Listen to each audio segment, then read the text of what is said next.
Well. It's Saturday, February 24th. It's noon Eastern time. I am Bob Harris. This is the Football Diehards YouTube channel, and it's time for the weekly Ask Me Anything live stream. How exciting is that? Before we start, FootballGuys.com is the website. I appreciate you joining me here every Saturday at this time, although it's not going to be every Saturday. I'm heading out on vacation. We'll talk about that.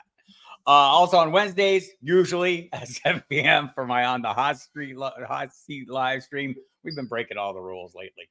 I did a Thursday this week. We'll talk about that too. Hit the subscribe button, notification bell, all that kind of happy nonsense. Hit the like button if you like me. Hit the dislike button if you don't.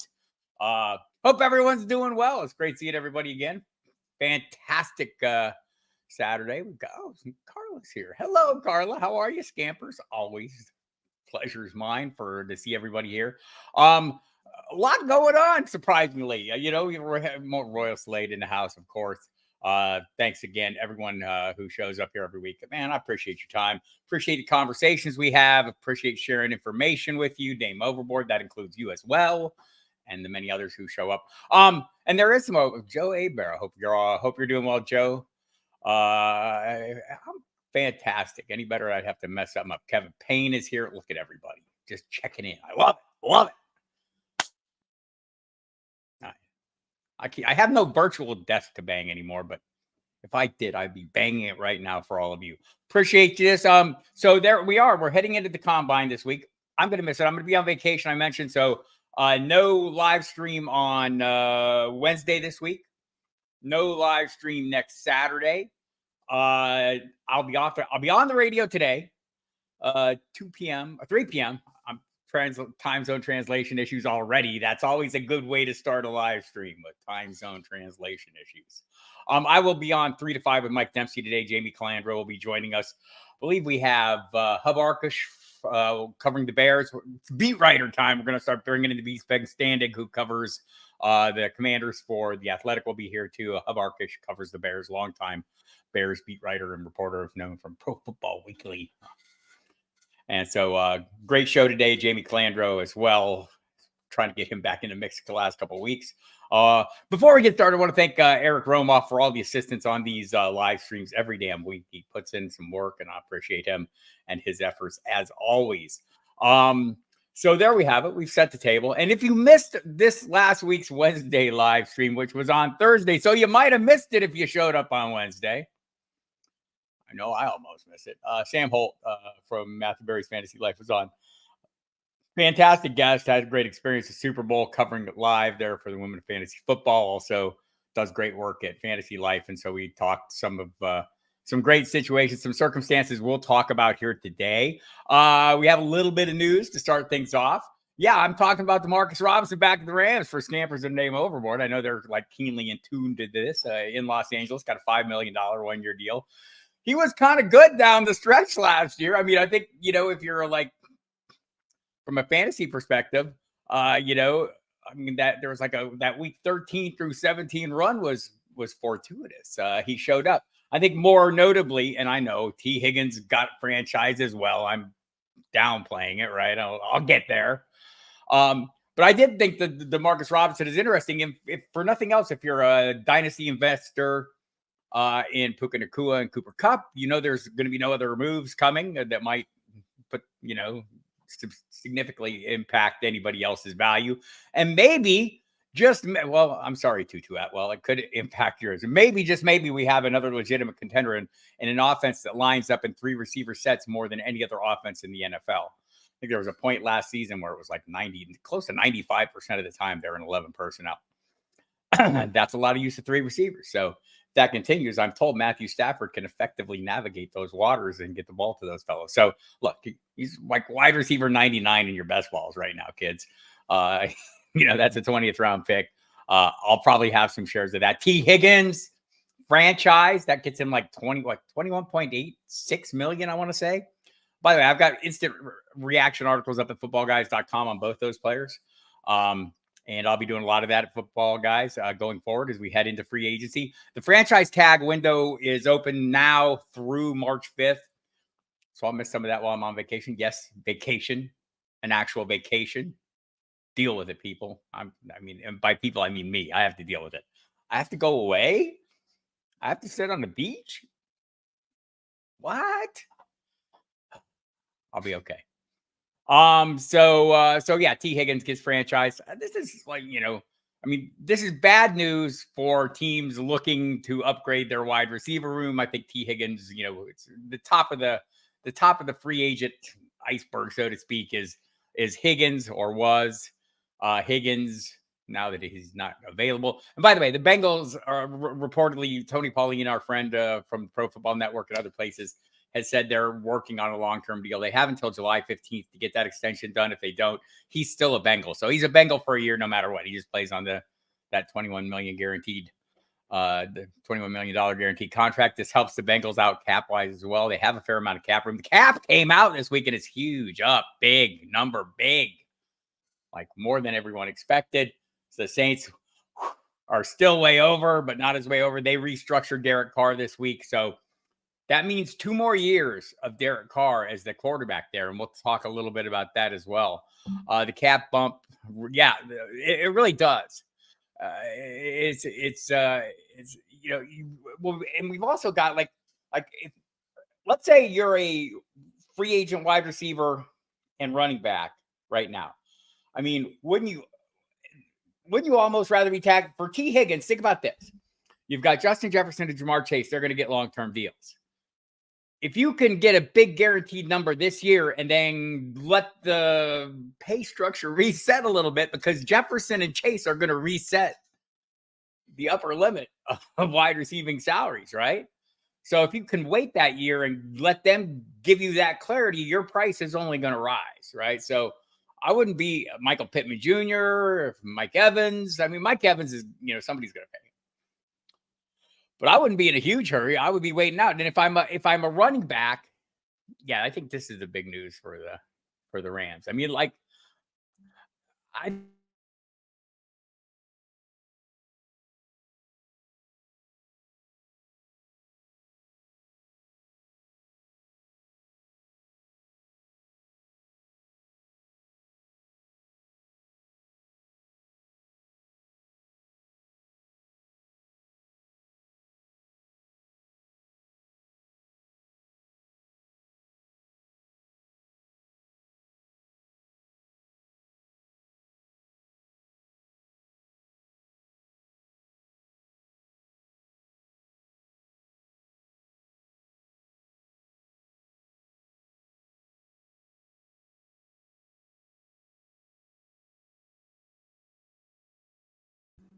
there we go. All right. All better. I got to get a new cable for my microphone already. Look at me go. All right, we're good. Oh, so anyway, where was I? Oh, the agency situation. First, Robinson, those touchdowns down the stretch were right. I mean, but they were also fortuitous, and I couldn't remember. Thank you, Kevin. I also remember. You can also remember, he became a bit of a DFS tournament outlier play. It seemed pretty reasonable. So yeah, I'm kind of interested to see how that plays out. And again, Tutu Atwell investors, sorry, because I don't know. I mean, Atwell will have a role. What was his target share last year? It was pretty good, except for the weeks that Robinson started coming on. I think he started coming on, like, I want to say week 11 or so. But then week 13, he really took on a dominant role, and we didn't see much of Atwell. Like, Atwell got hurt during that span. If I remember, he got a concussion. So there's that. But back to the franchise tag. If you're a wide receiver, right? If you can somehow manage to get tagged, if you're Michael Pittman, if you're Mike Evans, if you're T. Higgins, who just got tagged, take that guaranteed money, let the contract reset, as it will. Justin Jefferson's going to make a lot of money, people. So is Jamar Chase. Okay. Hot take. We're into the hot take portion of the live stream.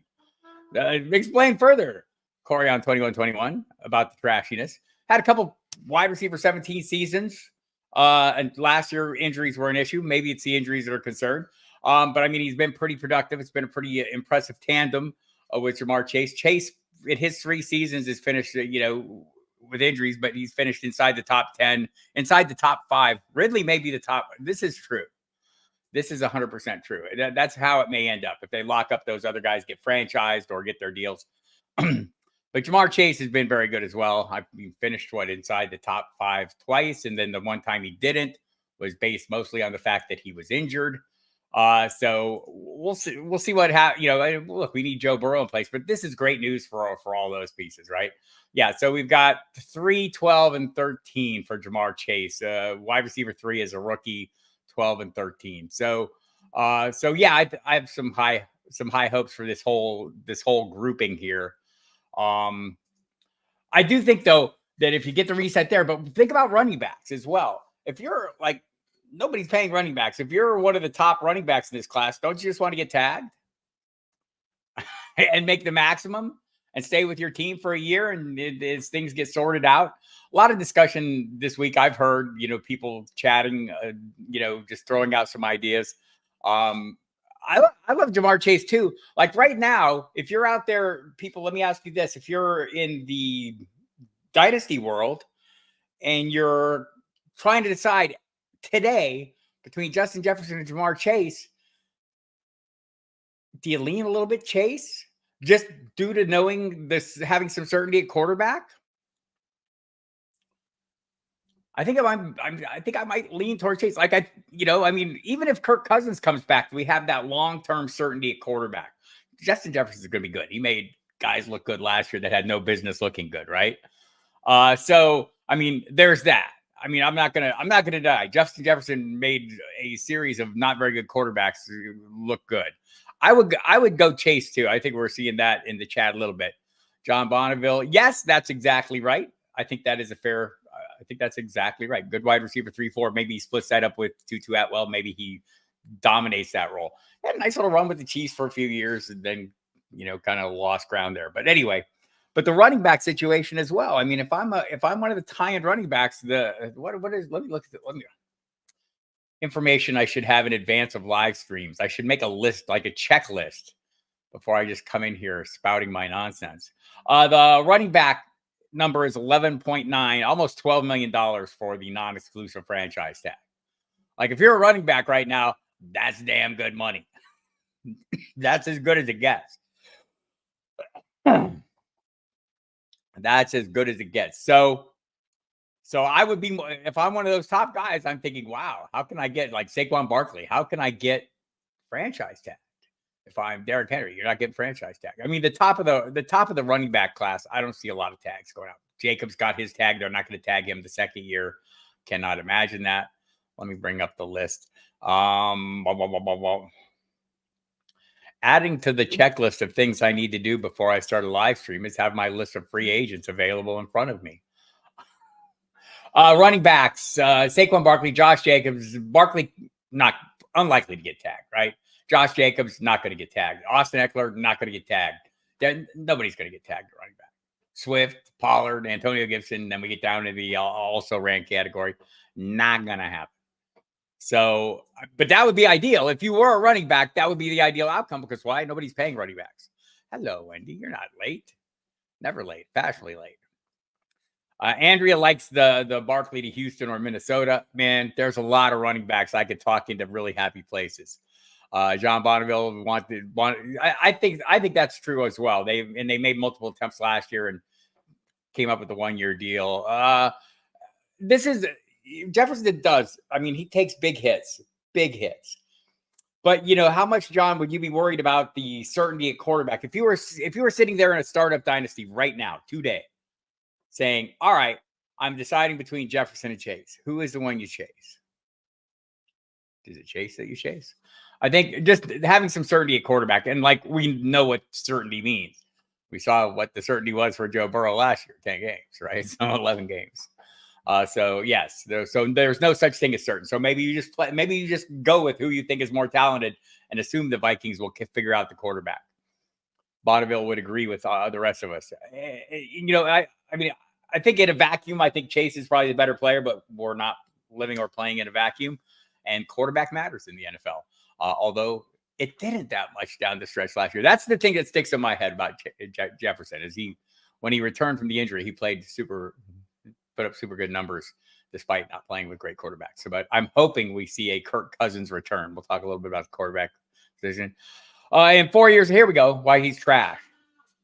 Higgins has fewer than 4,000 yards and 300 catches. He's Kenny Galladay 2.0. I don't know. I don't agree with that. I think as the second wide receiver, I don't know how he would fare as a wide receiver one. I think that's a fair assessment for me. Like, I think a lot of these players, I'm old enough to remember Alvin Harper moving from Dallas to Tampa Bay, with the thought that a second wide receiver, could go and take over number one wide receiver. I think that was one of the first big free agent moves where I can remember, like, this is not working out. And I think it's possible that Higgins going somewhere as a number one wide receiver might not work out. But what about the end? And I mean, you're correct. And that, but he does have a couple 1,000-yard seasons. He's played with Jamar Chase. So I don't know. I don't think he's trash. I don't know that he's Kenny Galladay 2.0 because I haven't seen anyone that horrible in recent memory, at least the Giants version of Kenny Galladay. But I see the point. Scamper's still in on JJ, and I do think it's a legit conversation. It is that close. I mean, the talent or the supporting, does the talent play out over supporting cast? I think you could make a reasonable argument for Jefferson. I mean, it's a tough call. I'm leaning Chase just because of the quarterback. I'm told this Joe Burrow fellow is good. At least I can have some confidence they'll be playing together a while. And I don't know. I can't say that for Jefferson. So that might be the hair splitter for me. But if there was a hair splitter in the vacuum, Justin Jefferson would be the easy call. The hair would not be split. It would not even be a hair. It would be bigger than hair.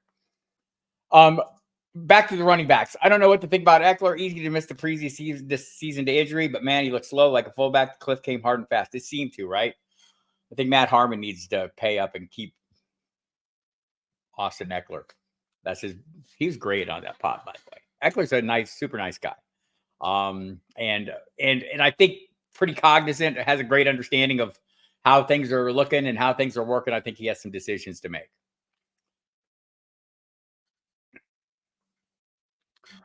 John Bonneville disagreeing with Corian.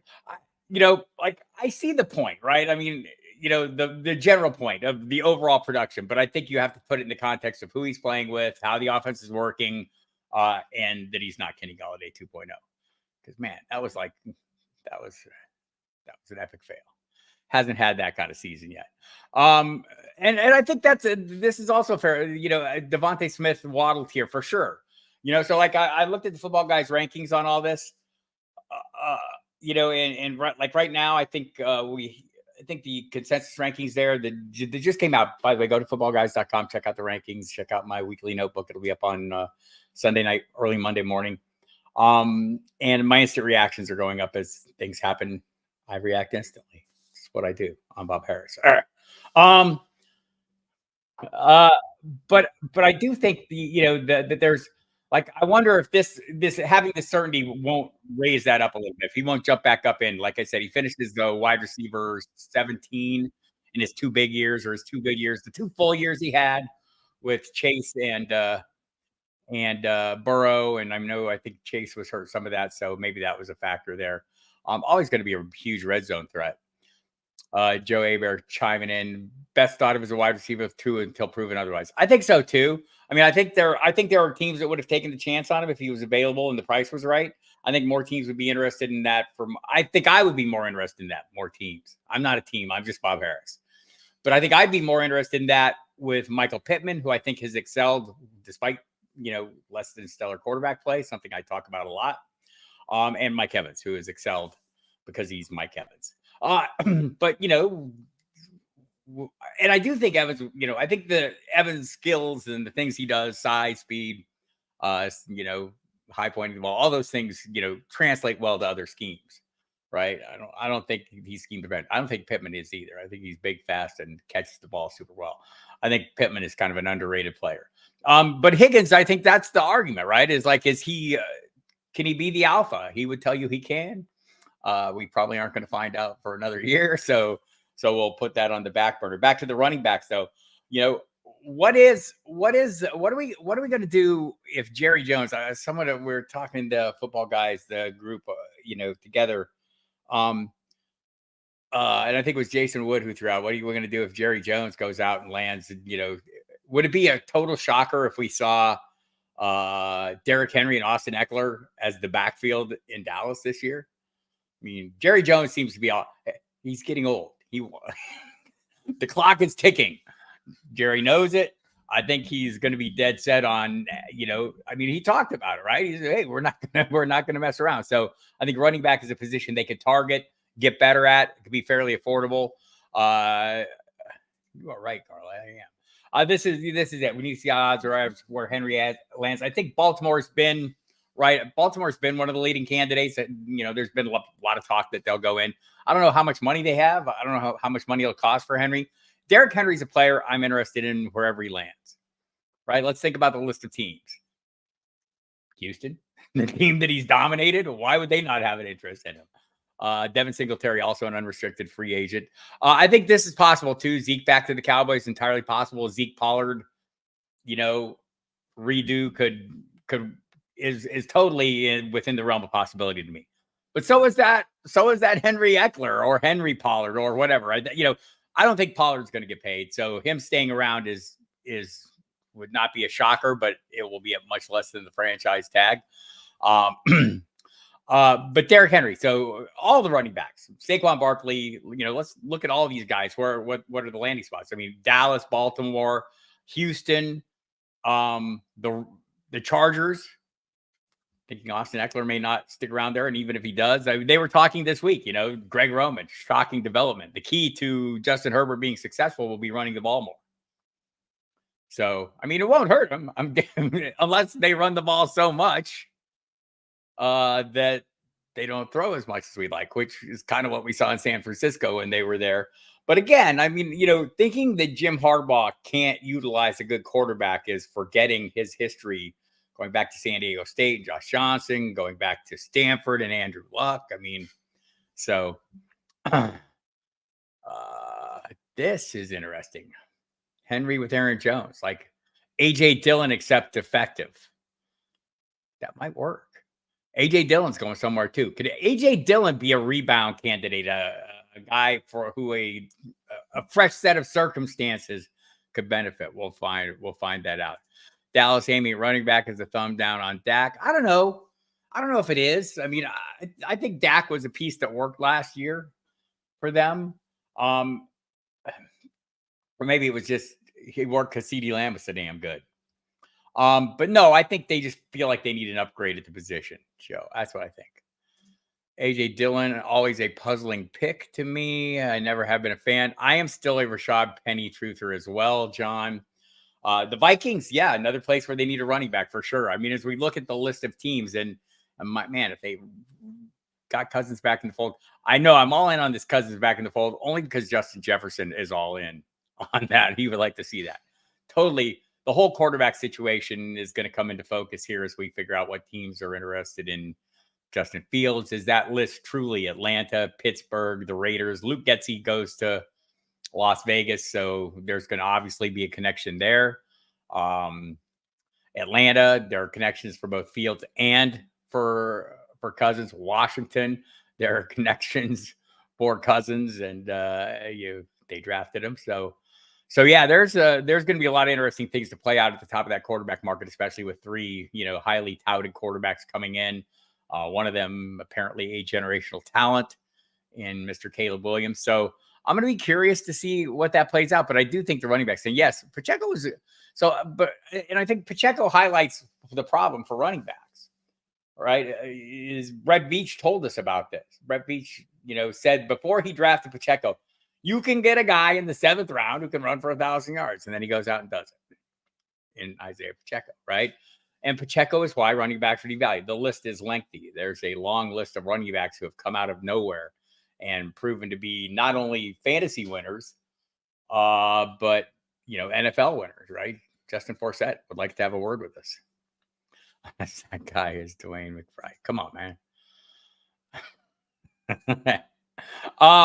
So I'm thinking like looking at these situations. Like let's start with Dallas. I mean, keeping Pollard, bringing back Zeke, I think probably is something I've thought about there as well. Penny is one I haven't been thinking about that probably I need to think about more. A.J. Dillon, we're thinking about, but Houston, are we going to stick? I mean, has Damian Pierce's run really over? Seems like it to me.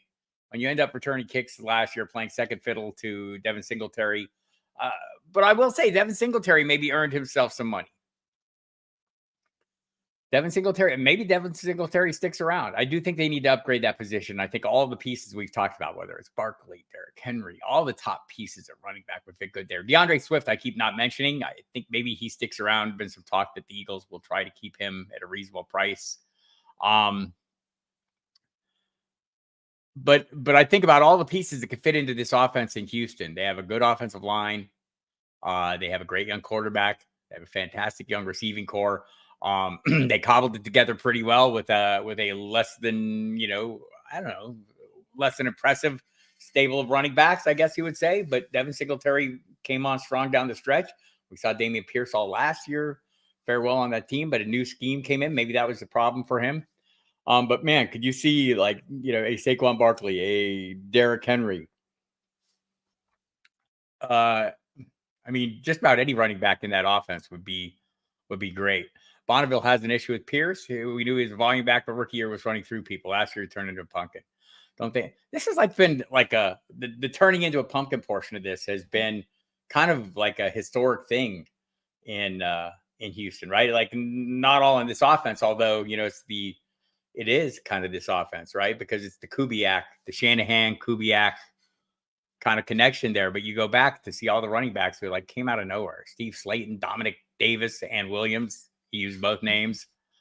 Guys showed up. There was who else? There's one I'm overlooking. Arian Foster's came out of nowhere and kind of had extended success, but not long-term success. There's somebody I'm totally forgetting there, a running back. But that's kind of been the norm for them is having running backs have these 1-year spikes come out of nowhere and show up. And Foster extended a little bit, but that's kind of been the thing. And it's I don't know how different the Kubiak offense is from Shanahan because they kind of worked hand in hand there together. So interesting to see how that goes. But you looking at the running back, the list of running backs. Let's think it's Saquon Barkley, Josh Jacobs. Jacobs, I think, is most likely, he would be a good fit in Houston. He'd be a good fit in Dallas. I think Derrick Henry. So those are my top three: Austin Eckler, DeAndre Swift, Pollard, Gibson, Dobbins, Elliott, Singletary, Zach Moss. Maybe could surprise somebody. He's looked great. AJ Dillon, we mentioned. Clyde Edwards-Helaire, Gus Edwards. Gus Edwards do more with more volumes. Guys average about 5 yards a carry for his career. Maybe that number goes down if he gets actual carry, gets actual volume. Damian Harris, an overlooked player because of the injury last year. Kareem Hunt getting a little long in the tooth, I think. Deontay Foreman, maybe an overlooked player at the position. After that, we get into nowhere, no man's land. Rashad Penny, what is he? I think I'm with you. I'm a Bonneville. I'm a truther still. But, man, the opportunity has to come. I could not have heading into last season, anyone who listened to this thing, Gibson could be interesting. Gibson could be interesting if he lands in the right spot, right?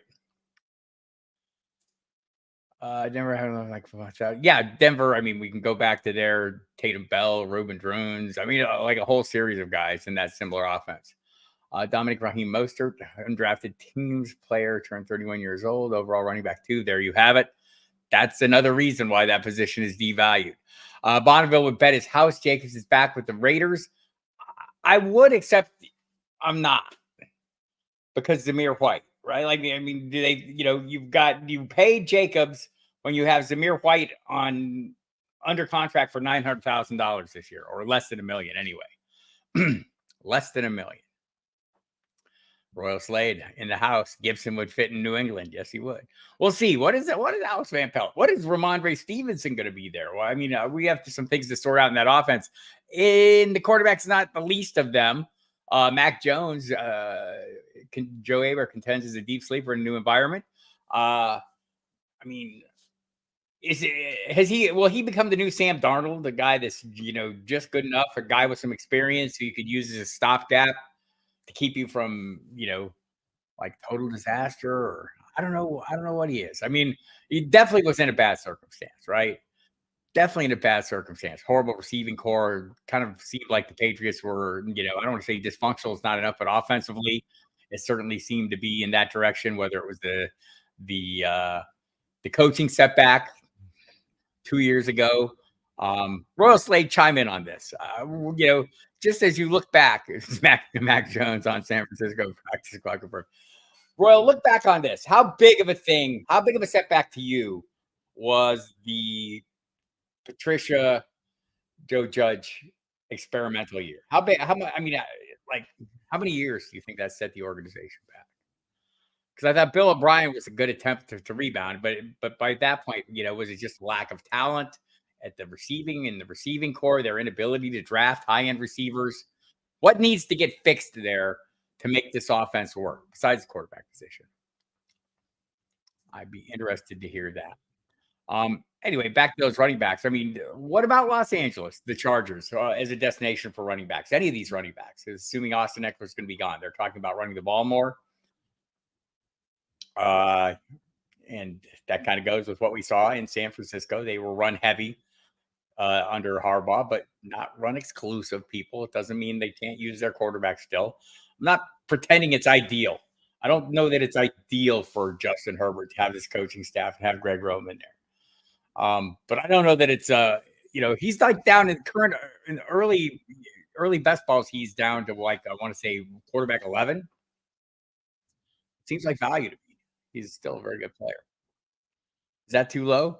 I think 3 years back for New England says Andrea. Oh yes, Josh Kelly. Like all the shares of Josh Kelly sitting at the bottom of many dynasty rosters would love for him to find a new home that could make use of him. And it seems like he's had brief moments, but he's struggled when it mattered most. I mean, especially last year when the opportunities really came. He just came up small when the opportunities really were afforded to him. Came up big when you didn't expect him to.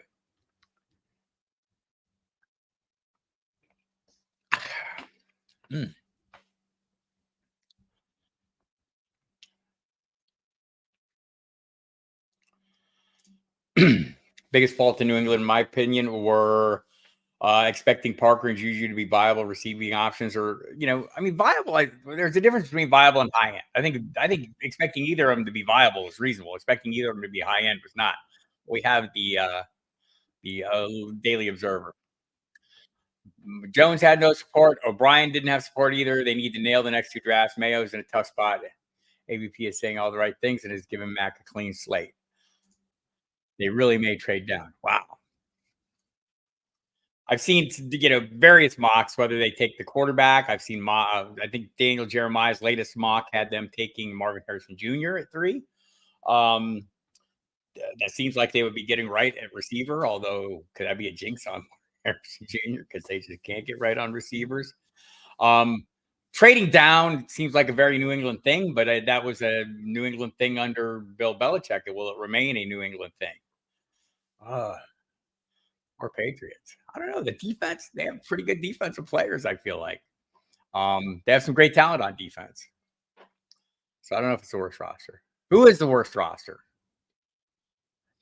That's subjective. That's subjective. I don't want to get too far into that. But if you guys want to comment on that, who you think? I'm with Royal Slade. I don't agree that it's the worst roster. I think there's plenty of talent on defense. Gonzalez, Judon.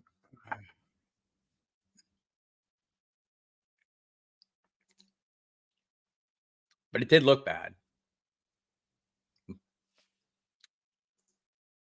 Wide receivers, I think, but that's been like a long-term issue. I mean, the wide receivers they get are guys who hit in free agency. I mean, they're drafting Deontay White, great pick. Slater, the special teams maven retiring. That is going to be a big hit just in the terms of the locker room and leadership. Yeah, I'm curious as to how the whole Van Pelt situation plays out. What they expect from him. We'll have to see. What they do in the draft. It's an interesting. A lot of room for growth there. Let's talk about what the Giants need to do. I know Daniel Jeremiah's latest mock had Jaden May going at 6 overall. Jaden May. Let me complete my quarterbacks. Yeah. Jaden Daniel going at 6 overall. Daniel Jones maybe being a stopgap measure.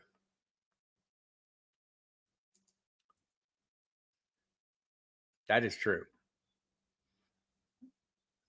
Hey, Toronto Dave. Nice to see you. That is true. Neighbors or Dunze would be a dream scenario for them, in John Bonneville's opinion. So, getting back to the quarterback situation of the Giants here. 6 overall. What do we think of Daniel Jones? I mean, is he just like a one-year stopgap quarterback? What is Daniel Jones? I know in best balls he is not highly thought of right now.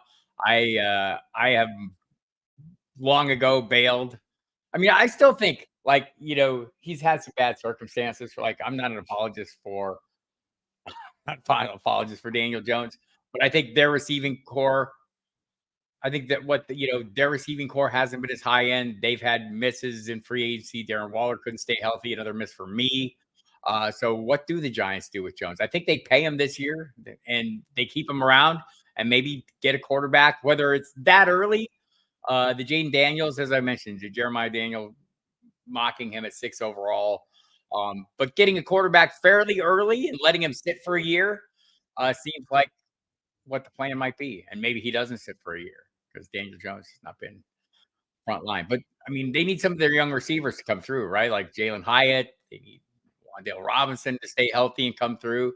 Can they get a year out of Darren Waller, a serviceable season out of him? I mean, he was good when he was okay, but keeping Saquon Barkley is key. This is, to me,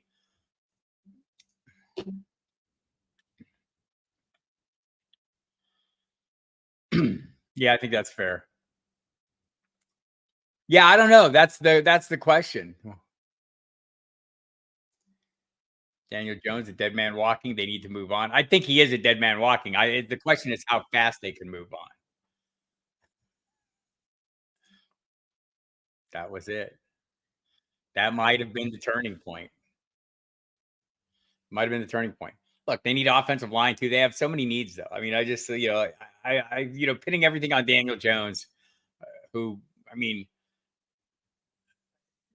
I feel like I'm apologizing for Daniel Jones. I'm not. I think he's maybe a little better player than he's getting credit for, but the situation is what it is, and he can't excel there. He's not excelling there, and it was a mistake to pay him that money. And I'm sure Joe Shane and Dable would agree with that now. Yeah, exactly. And there's no doubt Waller didn't work out. There's players right now that have to figure out these soft tissue issues. I mean, Darren Waller, it's been an ongoing thing. Like, and I'm injury agnostic, and I tend to think that injuries happen to any player, but these guys with chronic conditions, whether it's Waller or Christian Watson, both of them have talked about it. We've got to look into ways to figure this out. Well, okay, it's not a new development. People figure it out. I mean, and it's not to say that it can't be figured out. That circumstances, you can't do things to mitigate the risk of these kind of issues. But they do need to figure it out, and they haven't yet. And I think we're all going to get discounts on on players like that. And I'm gonna reap that discount. I'm gonna look for that value.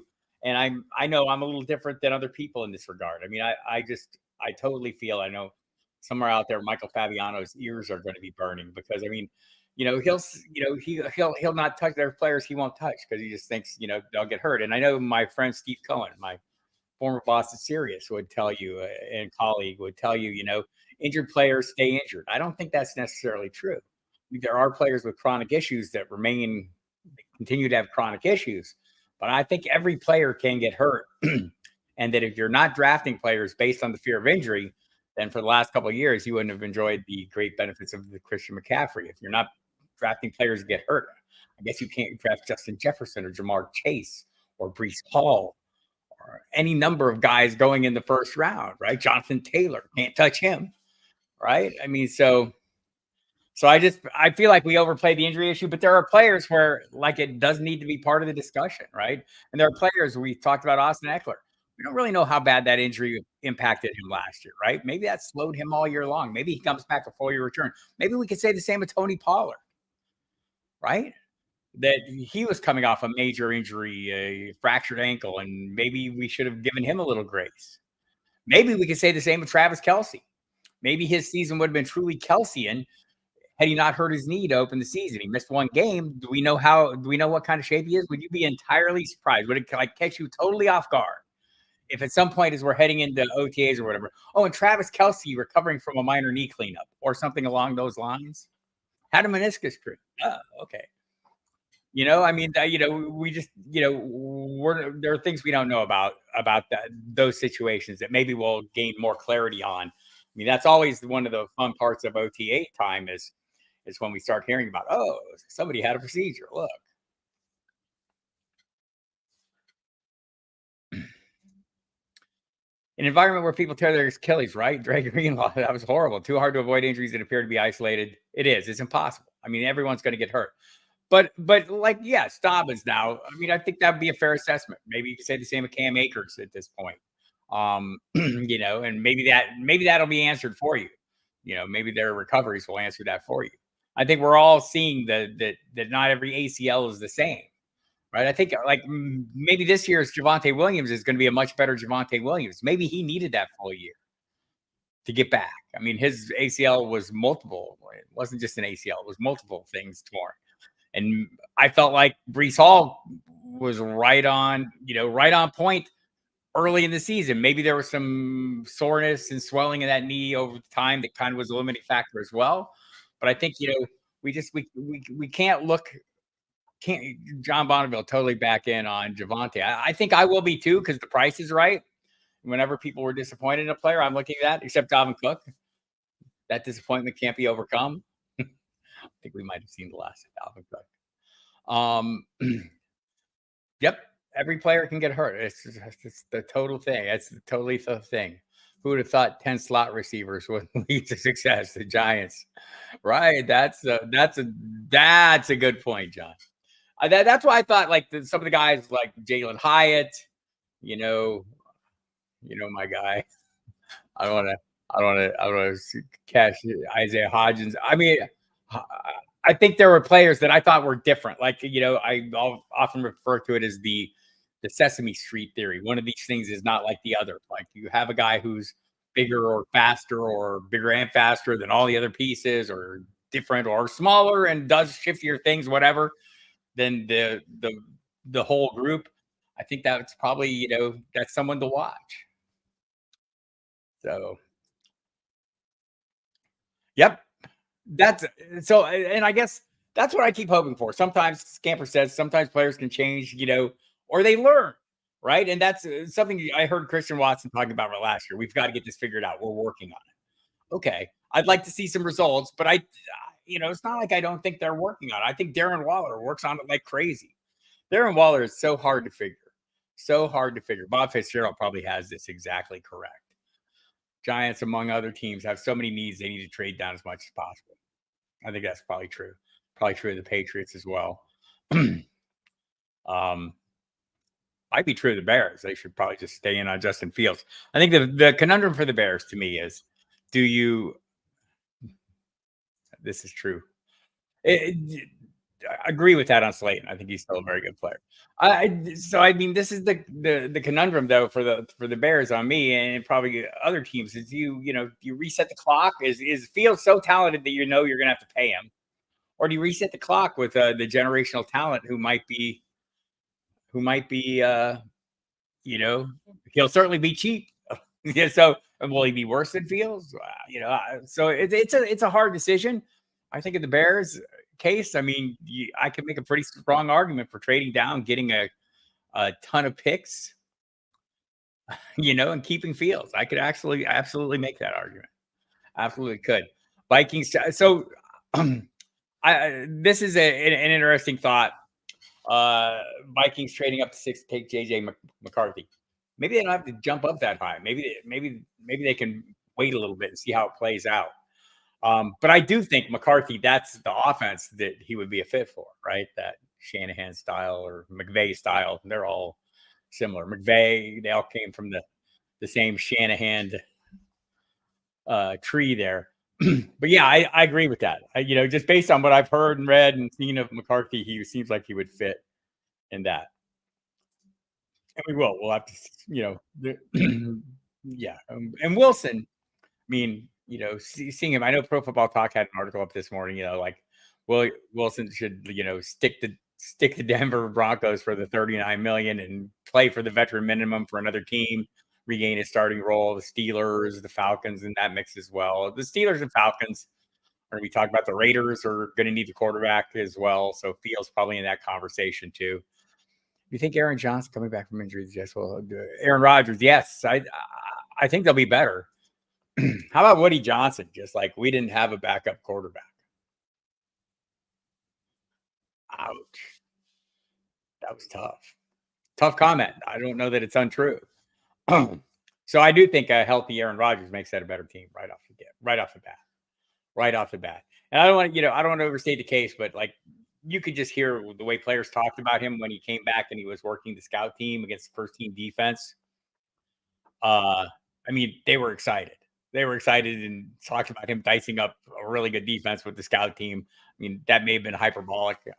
We're not there. We can't see all that, but I do think, when you're a team and you're grasping for straws, you see somebody that's like reasonably competent. Is the voice out?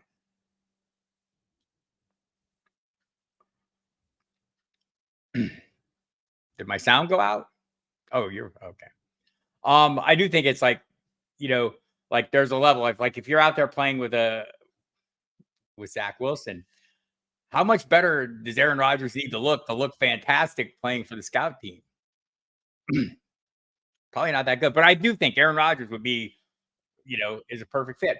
Once they get their quarterback / offensive quarterback, offensive play caller / GM back in the mix, I think they'll be fine. And I do think they'll be a better team. And I think Garrett Wilson will be great. Think of him getting 140 targets would be a delightful thing. Thinking of having maybe they could add a second wide receiver. Apparently, Alan Lazard is not that guy. They have some young players there too.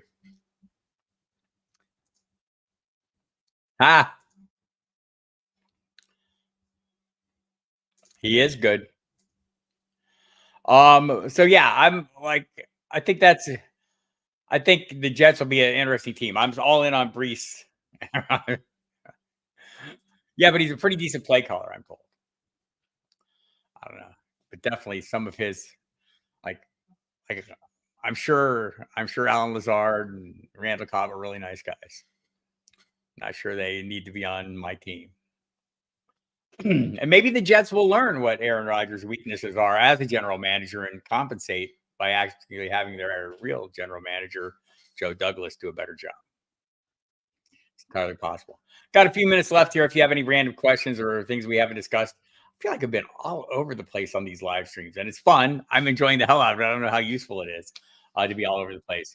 I should at some point get way more organized for these, and I think I will.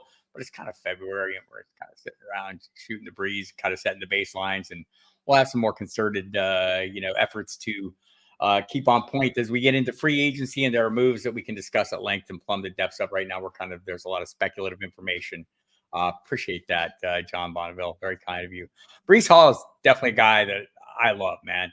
I just think about that guy getting all the volume for a full season. The number of big plays he's going to create. I mean, he's just like fantastic player. Super excited for him. I am currently drafting him as my running back 2. So yeah, I'm totally on board. It's McCaffrey, then him. I think then, you get into the Bijan range. I mean, I'm really excited for Bijan. I think with Zach Robinson going there, we kind of, again, don't want to draw an exact parallel, but if we saw Bijan Robinson getting a Kyron Williams like workload, I'm there for that, right? And I think there's some players, I'm still pretty much in on Kyron Williams. I know not the entire world is. I think Jonathan Taylor's in a good spot with Anthony Richardson.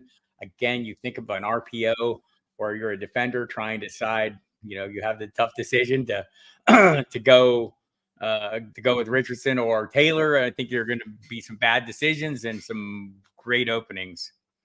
Bonneville leans great openings for Taylor and Richardson both. Lean Bijan is 2, but absolutely, I do. Yeah, I think that's to me. I mean, clear cut number 1 in McCaffrey for sure, right? I mean, that to me is chiseled in stone, and And then after that, I think that's where the conversation point is. I'm right now, like, and it's February, right?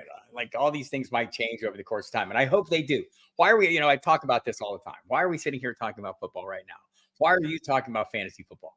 Because when you talk about it now, you're more comfortable with it in August. That's why, right? We sit here and we go through all these thought processes and we discuss all these players and the pros and cons and the nuanced portions of this that maybe we don't have time to touch on as things get a little more intense and the pace picks up a bit. We can sit here and sort through. I just want to say, my early best balls, I'm doing horrible. Like I'm not in rhythm on best ball 10s yet, so the clock isn't built into my head, and I've like missed. I got Tony Pollard in 2 drafts, like auto picked. It just felt like the drafts were destroyed. Felt like the drafts were destroyed. But I mean, recovery, and that's the other thing about drafts, right? Like, and it's easy to forget. Like something happens in the first half of a draft, and you think the draft is ruined. Then you get done with the draft, you go, "Oh, how it wasn't ruined? It was just like one bad pick." Damn. Okay, I'll overcome that. There's a whole rest of draft coming. So, but yeah, I'm sure I'll get into rhythm once I get up to Dempsey level. Mike Dempsey, my co-host, you'll hear him today. We'll probably start up a couple best balls. Well, I probably won't be in them. We'll probably start a couple up since I'm going to be away next week. So no live stream Wednesday, no live stream next Saturday. I will be off the radio next Saturday. Dempsey will handle the show as usual. I'll be back the week after. Adam Harsat from Football Guys will be my guest on the live stream on Wednesday. I'll be back the following Saturday, back on the radio the following Saturday as well. And that's the new schedule for Diehards every Saturday. I think there might be a thing on the 16th. The Tout Wars draft is on. It's baseball season. Like I have no control over this. Sometimes baseball-ish things happen, and I get caught up in the wash. So, and there are other things to talk about other than football, but none as enjoyable as football. None of them, except my cats. Pollard did mention that he felt like he wasn't fully recovered. I do think we started to see. I think that's a fair point. And he had really lousy touchdown luck, right? So that's exactly what I told myself after I got auto picked twice on him. So yes, so that's what I'm telling myself. But like it is in the range of possibilities. And then I'll be ready for the players after the draft in April. That's the big thing for me. We'll be spending a fair amount of time. I will have guests on talking about rookies. Matt Waldman will be joining me. Also, you can catch me and Matt every Monday on a podcast with a vulgar name, the Feel It or F It podcast, where we just kind of do some quick takes on things every Monday. And I'll be doing that this Monday and then heading out, and he'll replace me. Always has some good substitutes when I'm away. Matt Waldman does on the Feel It or F It podcast. Don't miss that. You'll find my fantasy notebook going up again this week on Football Guys. Late Sunday night, it'll be there, Monday morning. And I'll get in depth in some of the situations we've talked about here. I'm going to get in on the Carolina Panthers. I know that's exciting. We'll talk about their play calling and their situation, and I'll kind of spin that into some talk about how we value wide receivers in horrible offenses and less than ideal situations. We'll talk a little bit about Justin Fields, a little bit about DJ Moore, a little bit about Deshaun Watson and the receiving situation there, and David Njoku, etc. Yes, and we'll have John Lobb on for sure. Next Saturday, Combine is quarterback, running back, and wide receiver day at the Combine. I will be sitting on a beach staring at the ocean on that day. I expect you all to report back to me when I return about what happened at the Combine. I'll be looking at the numbers and stuff. Thank you. Appreciate that. And I will. I don't do a lot of vacations. Vacations are not my lane, but I'm going to give it a try. The defensive lineman testing and the fantasy relevant players. Like I do think, Waldman will tell you that, that you're going to, I feel like we put a lot of emphasis on what goes on with Combine. Way too much emphasis, right? Way too much emphasis. Everything that teams need to know about these guys, they already know. This is like when you get questioned by the FBI.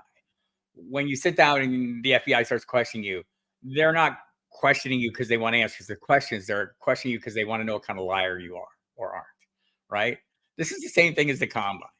they're they're confirming or not, or confirming either that everything they already know is 100% true, or that maybe they need to look more closely at aspects of you, your personality, your game, etc. So that's what the combine is to me. I love watching it, and I've seen players. I mean, I can remember seeing Vincent Jackson way back, and a guy that I said I need to watch this guy, right? I mean, you do see players that like stand out to you, and you tend to like to follow along. But I think for the most part, the everything's baked in. Like all the scouting has been done. They've been watching film. They've been doing what Matt Waldman does, breaking down every single player game by game, looking for the things that they need to know, and then they're looking for confirmation or not of that at the combine. The one thing I do love about the combine is the press conferences. Every coach who attends, every GM who attends will have a press conference. And often, it seems to me, that is like the only time where these people ever tell the truth. That's it. They will say things that they don't ordinarily say. So I always watch for that. It's hard to figure that out. Michael Kubiak, I will see you on that vacation, young man. Somebody's getting married. Might be Michael Kubiak. Ah, can't wait to see you at the expo as well. Yes, there'll be some of that. Thank you, Dame. I appreciate that. Appreciate that, everybody. Um, so, yeah, like I do like portions of the scouting combine, and I'll probably be reading all the quotes and all the coach speak. I think that to me that's the biggest portion of this, the part that I like the most, because it's the time you'll get little tidbits, and you say, wait a minute. But even if you don't get good tidbits, it is not me. You get little tidbits and things that you could hang your hat on. Like I always talk about the off season as being like a time when you set a baseline of information, a data continuum, if you will, where you're plugging in pieces into this ongoing series of data that you get. And at any point in time, wherever you are at the off season, you can compare what was said to what's happening and what's being said now versus what was said then, and how things are changing. And these are the kind of nuanced tidbits and pieces of information that if you're following along closely, by the time you get to August, you feel like you have a really complete picture. And that doesn't mean you're going to be 100% right on things or 100% wrong on things, but you're going to be the best informed you can be. Look, that's all we can do. We're not out there, we're not out there throwing passes. We're not calling plays. We're not wrapping ankles. We're not throwing blocks. We have like one job: being really well informed and having a good understanding of situations and circumstances. And so there he is. Thank you all. Thank you all. There you go. So that's what the goal always is here, right? So that's why we sit here every Saturday during the off season, kind of kicking around all these ideas, thoughts, and kind of. I mean, it's as much for me as it is for you. Probably more for me than it is for you, but I hope you enjoy it, and I appreciate you coming every damn week. Love having the guests on the hot seat again. If you didn't see Sam Holt, fantastic on the hot seat there. Next week, Adam Harsat. Catch me today, 3 to 5 p.m. We'll be covering the Bears and the Commanders with beat writers from both those teams. Havarkush and Ben Standig will be joining us. Jamie Calandro will join us in the hour 2. And yes, Michael Kubiak doing the good work, figuring out how I can see the wedding. Thank you, young man. Looking forward to seeing you here in just a couple of days.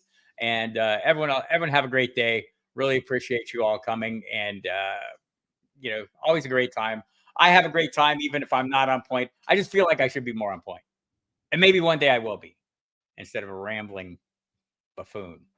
All right, everybody. We'll see you. Go ahead and listen to the radio later today. I'll see you again then Wednesday, March 6th, I want to say it is. I can look that up. Wednesday, March 6th with Adam Harsap from Football Guys. Until then, everyone have a good time. I'll be checking in. I'll see you all on the Twitters and whatnot. Bye, y'all.